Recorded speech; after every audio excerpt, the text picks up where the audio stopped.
바울, 하나님의 택하심을 받고 자기의 모든 인생을 걸으며 전도하던 바울입니다.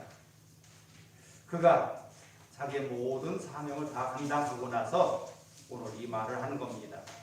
하나님께서 나를 택하신 것은 믿음과 경건함에 속한 진리의 지식과 영생의 소망을 구이함이라. 그러면 하나님께서 그럼 바울만 그렇습니까? 아니죠. 오늘 택한 바는 우리 모두도 똑같습니다. 우리의 믿음과 경건함과 소망을 위하여 하나님이 나를 택하셨습니다. 여기 믿음이라 했습니다. 이것은 내가 이룬 것이 아니고 하나님께 받은 선물이라고 했습니다. 그러게 그 선물을 소중히 여기고 귀하게 여기길 바랍니다. 그 믿음이 썩지 아니하고 하나님의 온전하심을 이루는 믿음입니다. 그래서 이 믿음을 통해서 우리는 하나님의 역사를 이루어나가는 겁니다. 두 번째는 경건함이라고 했어요. 경건함이 뭘까 찾아보니 경건함은 내게 필요한 모든 것을 다 갖춘 것이 아니라 가장 최소의 것을 가지고 누리는 것이 경건이다라고 되어 있어요. 그러면서 제가 한 사람을 소개합니다. 세종대왕 때 정승으로 나라를 온전히 했던 황의를 얘기합니다. 황의정승, 지금으로 말하면 국무총리입니다. 그런데 그를 이야기할 때마다 그는 청백리였다라고 얘기합니다. 재산이 없어서 청백리가 아니에요. 정승에게 나라에서부터 많은 재산을 땅을 내줬고 많은 사람들을 내려줬어요. 그런데도 불구하고 그는 청빈하게 살았기에 그를 이야기합니다. 세종대왕이 하루는 미행하는 옷을 입고 졸다가 정승의 집에 가까이 지나가다가 집에 들어가서 만나기로 작정하고 들어갑니다. 들어갔더니 방바닥에 멍석이 깔려 있는 거예요. 멍석이 뭔지 알지요? 집으로 엮어서 만든 깔판입니다. 그리고 먹다 남은 창을 옆에서 치워놨는데 보니 누런 보리밥에 된장에 고추 찍어 먹고 있었습니다. 그러면 그가 받은 국가로부터 받은 녹들은 어떻게 했을까요? 그걸 다 빚져서 그랬을까요? 아니죠. 그 주변의 사람들한테 다 나눠주고 자기는 그렇게 살았던 겁니다. 어느 이야기에 들으니까 다른 예화에는 비가 오는 날 가보니 비가 샜다라고 했습니다. 그러고 살면서도 그는 부족하지 않다고 했습니다. 여러분, 경건함이란 넘치지 아니하고 부족하지 아니하고 내가 살 수 있는 것을 얘기합니다.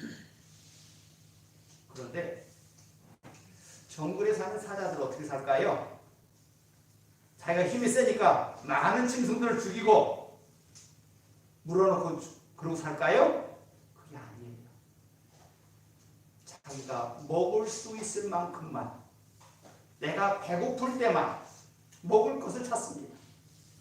그 나머지는 옆에 아무리 다른 짐승이 지나가도 죽이지 않아요. 먹고 살기 위해서 다른 짐승들을 잡아먹는 것이지 그들 위해 군림하려고 하는 게 아니에요. 욕심을 부리지 않고 이렇게 살아가는 것을 경건함이라고 합니다. 소망이 뭡니까? 내가 꿈꾸는 거예요. 여러분들은 꿈이 뭡니까? 아이들한테 물어보면요, 아이들은 다 대통령 된다 하고 회장 된다 하고 높은 사람이라고 해요. 그런데 제가 초등학교를 다니면하는데 그 아이가 나는 집배원이 되겠다는 거예요. 그래서 왜 그러냐라고 했더니 그 집배원이 정복을 입고 다니면서 이리저리 다니면서 편지를 넣어주는 것이 그렇게 멋있다는 거예요. 여러분, 멋있는 게 뭡니까? 내게 맡겨주신 일을 잘 감당하는 것이 멋있는 게 아닐까요? 꿈이 뭡니까? 우리의 꿈은 이 땅에 있는 것으로 채워지는 꿈이 아니에요. 하늘 소망을 두고 사는 사람 아닙니까? 그러니까 하나님의 나라를 소유하면 되는 거예요. 그게 어디 있어요? 저 하늘에 있어요? 아닙니다. 따라합니다. 내 마음에 하나님의 나라를 이룹니다. 내 마음에 이루는 거예요. 하나님의 나라는 여기 있다 저기 있다가 아니에요. 하나님의 나라는 여기 있는 거예요. 하나님은요, 사람들이 만든 어느 곳간에 하나님 계신 게 아니에요. 우리는 하나님이 창조한 피조물 아닙니까? 그 중심에 하나님께서 생기를 넣어서 하나님의 영인 줄 믿습니다. 그래서 우리는 하나님께서 택하신 자들만 하나님의 일들을 바라보며 하나님의 뜻을 깨달을 수가 있어요. 여러분, 무엇을 기도합니까? 하나님 이것도 해주세요, 저것도 해주세요. 내가 받을 것을 위해서 기도하십니까? 성경은 이렇게 말합니다. 하나님께서 내게 주신 것을 헤아려 보라고. 내가 받은 복을 헤아려서 감사하라고. 이게 우리의 기도가 되길 바랍니다.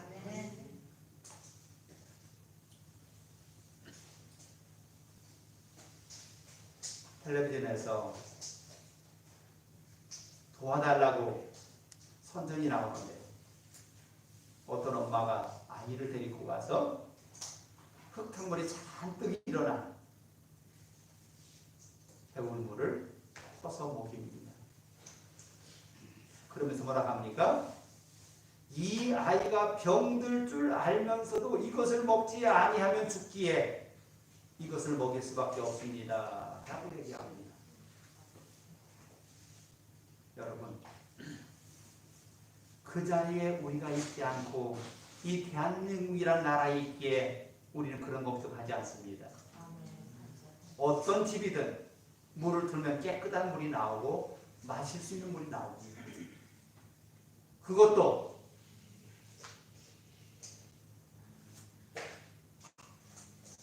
또 오염됐을까봐 끓여서 마시고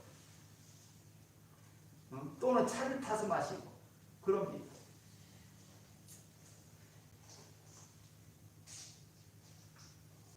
또 한 선전에 이게 나옵니다. 어린아이가 먹지 못해서 엄마의 젖을 빨지 못해서 앙상한 뼈만 드러나 있어요. 그런데 그 아이가 입을 오물오물 하는데 그 아이에게 먹을 것이 줄 수 없어서 그 엄마가 눈을 돌리는 장면이 화면을 통해서 우리에 보입니다. 여러분, 그게 무엇을 의미합니까? 어린아이들에게 말합니다. 배고파서 밥이 없어서 못 먹었어. 뭐 먹으라고요? 라면 싸면 먹으면 되잖냐고요. 그런 나라가 우리나라입니다. 그런데 그들에게는 하루 양식이 1,000원이면 온 식구가 먹을 수 있는 양식입니다. 그런데 그것이 없어서 어린아이에게 먹일 수가 없다는 겁니다. 그러면 한 나라가 그럴까요? 아니요. 통계상으로 보면 300개 나라 중에서 100개 나라가 그러고 살고 있어요. 우리나라는 옛날에 안 그랬어요? 우리도 그랬어요.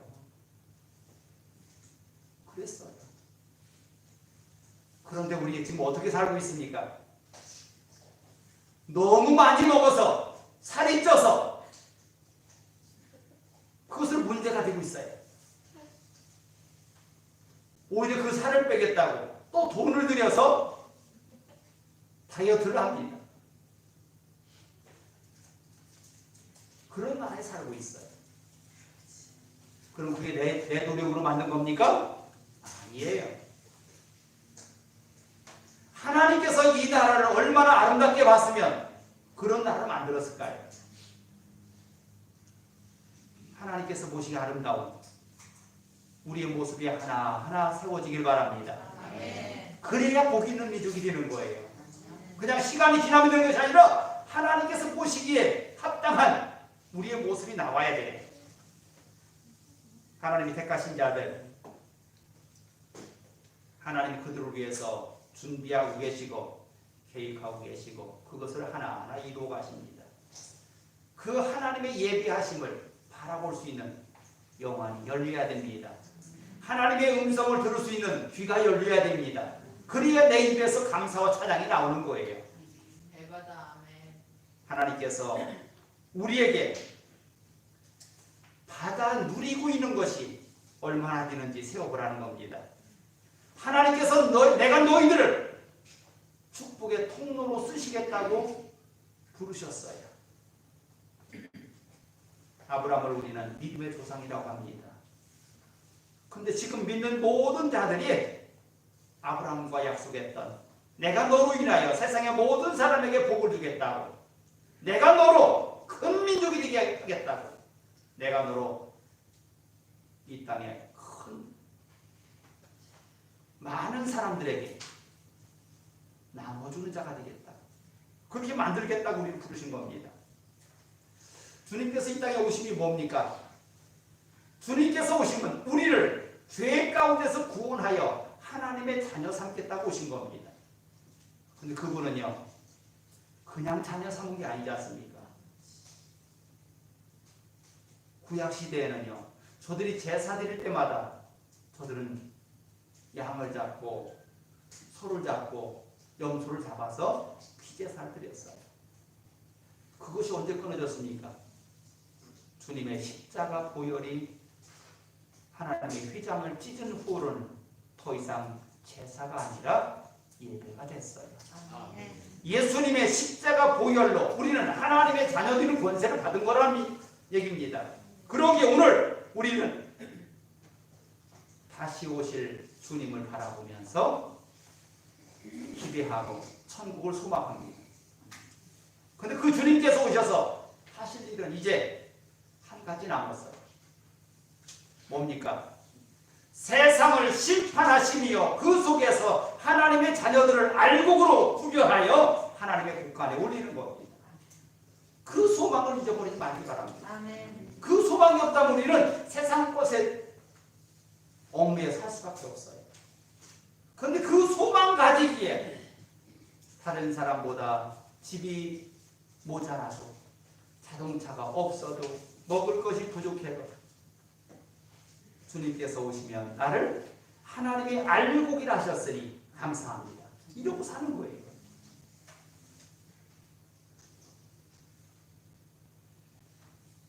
하나님께서 우리를 자녀 삼으셨습니다.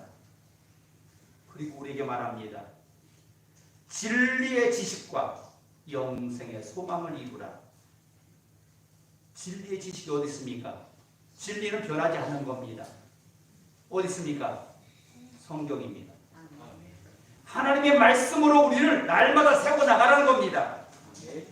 예수께서 나의 구세주가 되심을 믿었다면 그 예수께서 말씀하신 그 말씀이 들어있는 이 성경을 보라는 겁니다.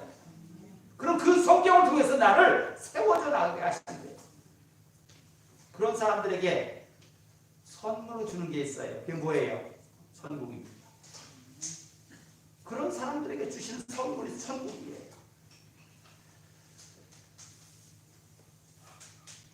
그 일을 위해서 각 지역마다 세운 것이 교회입니다. 그런데 교회만 세워놓으면 되는 것이 아니라 그 교회마다 하나님의 사람들을 세우라는 겁니다. 지도자를 세우라는 겁니다. 그래서 그들로 인하여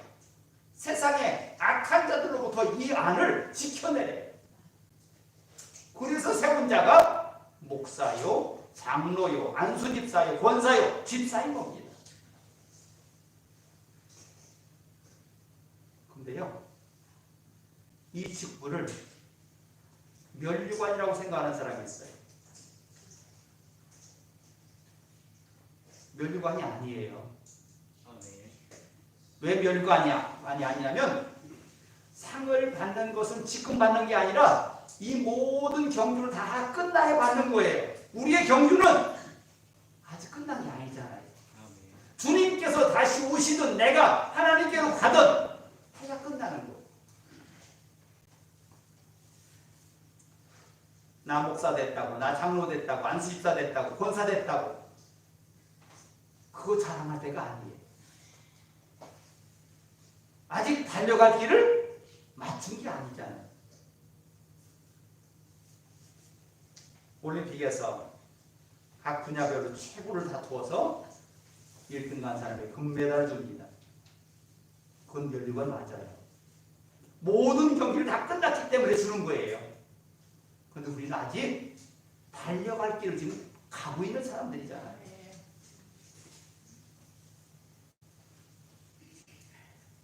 우리에게 하나님께서 바라시는 게 있어요. 첫째는 믿음을 포기하지 않는 것.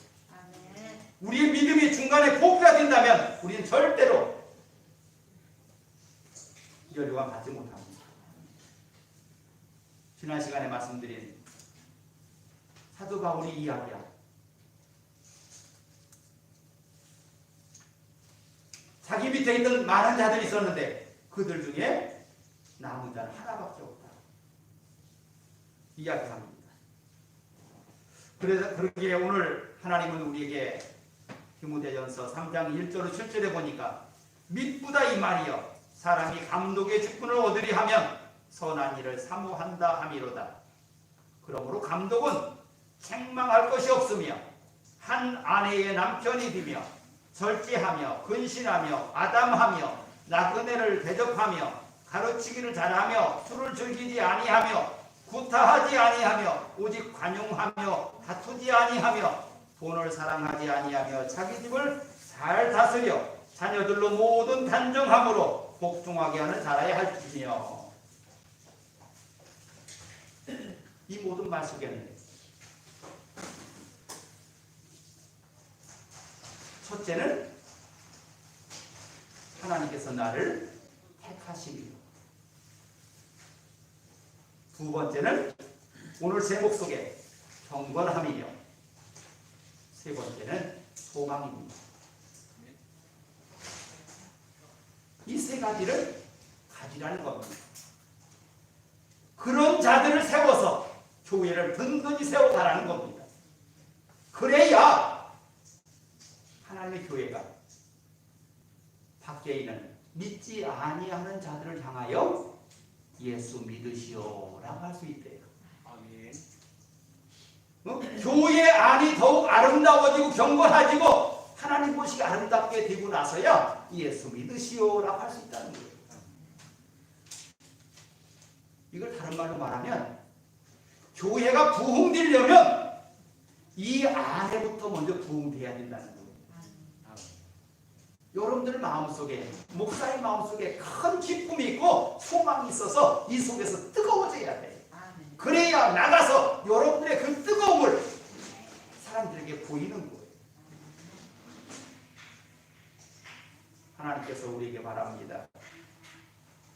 각 성마다, 다시 말하면 각 교회마다 이런 재직들을 세워서 든든하게 세워가라. 재직들을 세우는 것은 면류관 주는 게 아니라겠잖아요. 교회를 든든하게 세우기 위해서, 악한 영들로부터 교회를 지켜내기 위해서 세우는 거예요. 그런데 오늘날 많은 교회들이 분란이 옵니다. 근데 그 분란이 어디서부터 왔을까요? 처음 믿은 사람들부터? 아니에요. 가장 오래됐다고 하는 목사, 장로, 직분자들로부터 문제가 생겨요. 왜 그럴까요? 그 직분이 면류관으로 생각해서 그래요. 직분을 받으면 받을수록 우리는 높아진 것이 아니라 낮아졌다고 했습니다.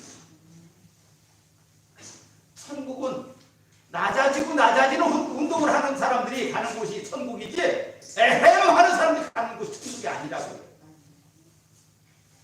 교회 안에서 우리는 더욱 낮아지고 낮아지는 훈련으로 나를 세워지길 바랍니다. 그러면 하나님께서 더욱 귀하게 사용하셔요. 첫째, 직분자들은 기본적인 신앙이 있어야 돼요. 성수주의를 하고 예배생활 잘하고 11조하고 전도생활하고. 근데 마지막에 이게 무슨 생활 잘하겠어요? 전도생활. 내가 예배하고 11조 하나님께 헌금 드리고 하는 것은요, 그게 마지막이 아니에요. 마지막 결론은 전도하는 겁니다.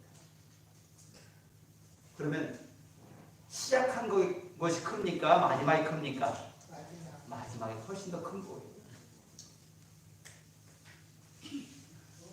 두 번째는 예수님의 정체성을 가진 사람이어야 돼요. 정직성, 온유성, 헌신성입니다. 세 번째는 목사의 목회 철학과 비전을 따르는 사람이어야 돼요.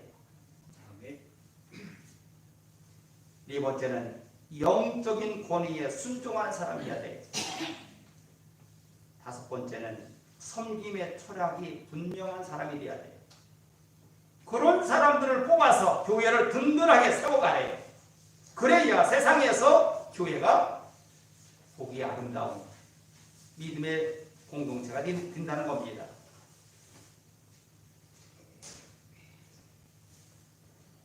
오늘 말씀에도 하나님께서 우리를 향해서 바른 교훈으로 권면하고 거슬러 말하는 자를 책망하려 하게 함이라 라고 되어 있어요. 이 말을 반대로 뒤집으면요, 하나님의 교회가 세워지려면 먼저 믿는 자들이 정도를 가고 있어야 나중진 자들을 권면할 수 있대요.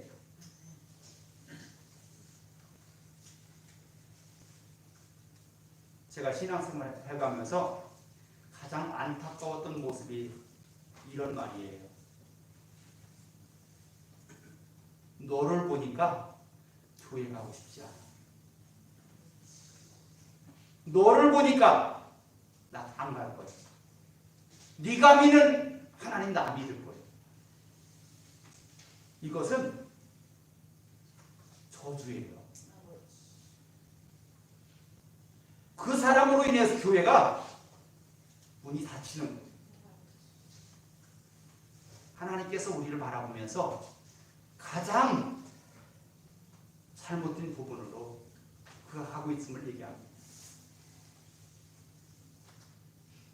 최소한 우리를 바라보면서 네가 믿는 예수 나도 믿고 싶다고 해야 돼요. 그게 전도예요. 그래서 우리들로 인해서 그 모든 사람들이 더욱 보시기 아름다운 그런 신앙인이 하나하나 만들어져야 돼요. 그래서 우리가 전도하기 가장 어려운 삶이 누굴까요? 가족이랍니다. 다른 사람들한테는요, 내가 좋은 모습만 잠깐 보일 수 있어요. 그런데 가족은 아니잖아요. 나의 모든 것을 알잖아요.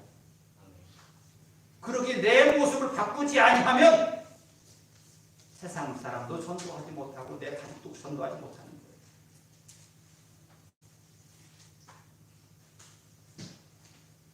최소한 자녀들이 어려움이 있을 때 어머니 아버지 저 이런 어려움이 있어요. 서로 위해서 기도 좀 해주세요 라고 부탁할 수 있어야 돼요. 그게 잘 살고 계신 어머니 아버지예요. 하나님께서 오늘 우리에게 말합니다.